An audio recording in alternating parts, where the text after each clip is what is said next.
Welcome everyone. Today we're diving into the world of dark patterns, also known as deceptive patterns. And these are sneaky design tricks used to influence our online behavior. The term first came up while reading the book Hooked from Eyal, and the book explains how digital products form habits by using something called the hooked model. It starts with a trigger, like a notification, and that prompts an action, such as opening your Instagram app. That's followed by a reward that keeps the user curious, and it ends with a small investment, like liking a post or saving content for later.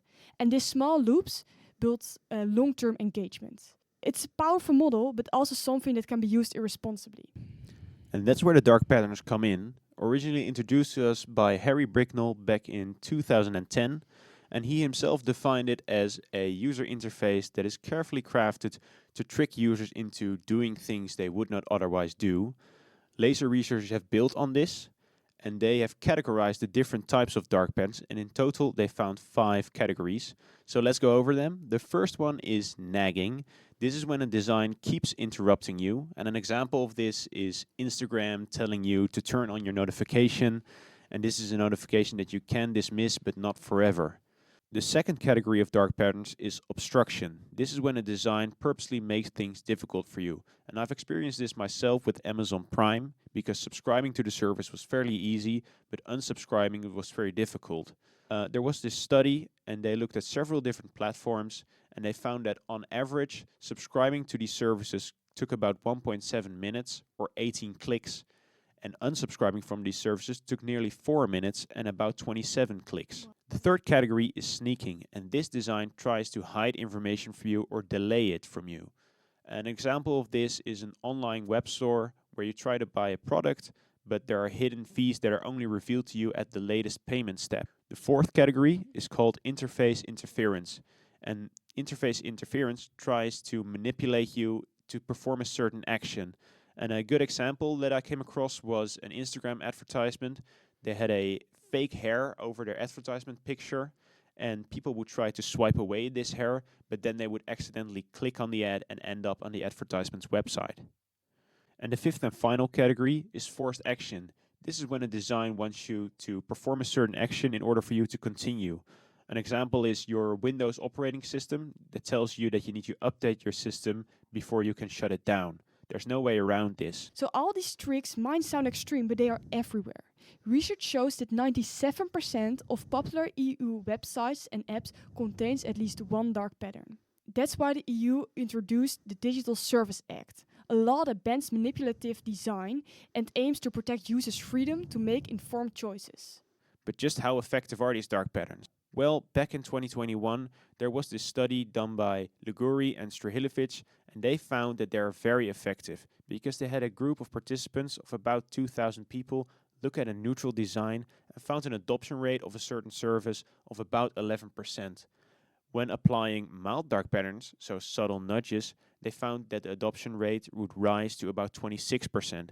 And when applying aggressive dark patterns, so pressure and obstruction, they found that the adoption rate would rise to a stunning 42%.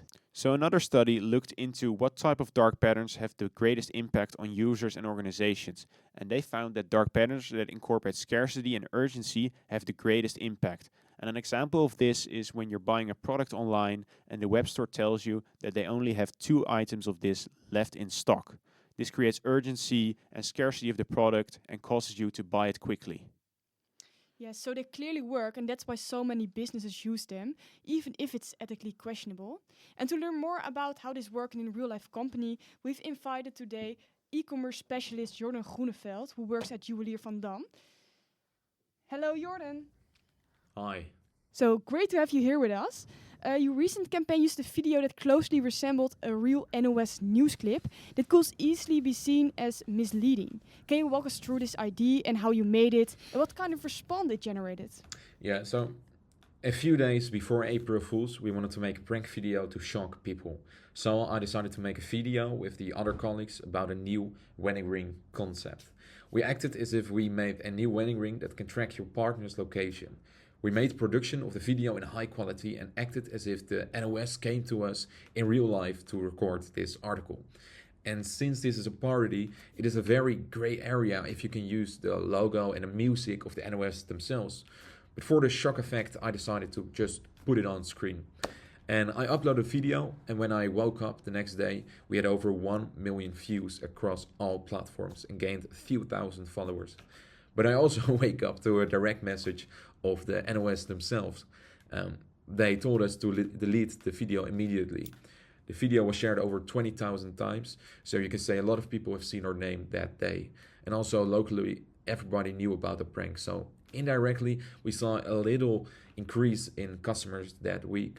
Well, it was great to have you with us, Jordan. Thank you for your time.